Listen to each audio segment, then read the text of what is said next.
the next few years is a true renaissance for small arms. It just is. I think the next couple of years are going to go up there with the invention of rifling, the repeating arms, the cartridge, in terms of like milestones of small arms technology. And what's possible, it's already possible, we're already doing it. I mean, the lethality of these systems is unreal.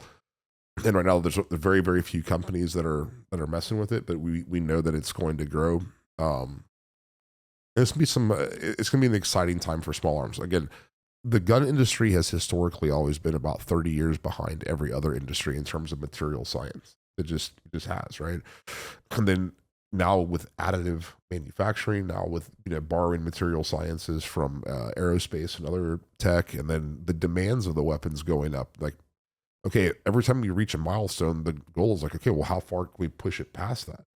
And I can honestly say there are very, very few companies currently right now that are on that leading edge. I'm proud to say that we're one of them. There is no textbook to study from. We're having to write the book as we go. But we know that like this is going to catch on and start to go. I mean, I would imagine that ammunition looks very different in the next 3 to 5 years than what people can picture right now. Let me jump in there and give you some fun on that. So I joined the service in 81 and went straight into the Ranger Battalion. And we were in that transition period post-Vietnam. And the whole mission of JSOC at that point in time was to develop a CT force. The guys were the right mindset. The tactics honestly originated with LA SWAT, and then the military got a hold of them and really amped them up and took them to a different level of lethality. But the gear was the issue. I can tell you when we transitioned, so in 77, GSG-9 did a hostage rescue in Mogadishu on an airliner, and they shot a certain female 17 times with an MP5, and she lived. And there was a lot of feedback on, we're running with MP5s, we're running with this, we're running with that. At one point in time, one of the tiers was running with M3 grease guns, okay? So that's when basically the Colt Commando, the cut-down Car 15 came into play. And people were trying to learn how to use CQB with it. Let me tell you, we went through almost the entire 80s focusing on the gun and shooting 55 grain ball ammo and not looking at ammunition whatsoever. Then we started getting in the 90s and you started looking at 63 grain.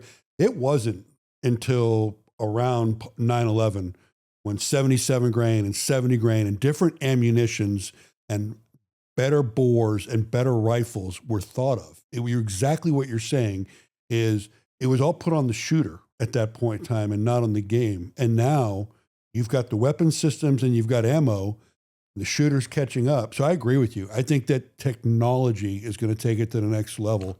Yeah, no, absolutely. I mean, like the Mark I is built from the ground up to incorporate all of the other enablers, right? It's a true systems level approach. It wasn't an afterthought. It was designed from the ground up to incorporate all the visual augmentation systems, which absolutely increase operator lethality. And then you have, like I said, ammunition advancements. Some of the stuff's open source. I mean, a federal release like the 7 Backcountry, which commercially you didn't see a lot of enthusiasm for. And I think it's because the average commercial shooter has no idea what they're looking at, but they are looking at the future, right? You're looking at the ability to make guns very, very short, very, very light, and still have that type of terminal performance that you would typically need out of a larger gun. And so, I mean, it's exciting to see what's happening and just knowing what's coming down the pipe. And then we're going to keep chasing that. I mean, we're like, once you get that taste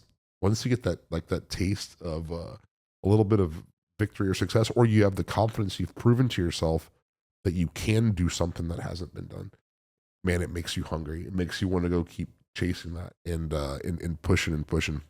And that's where we're at right now.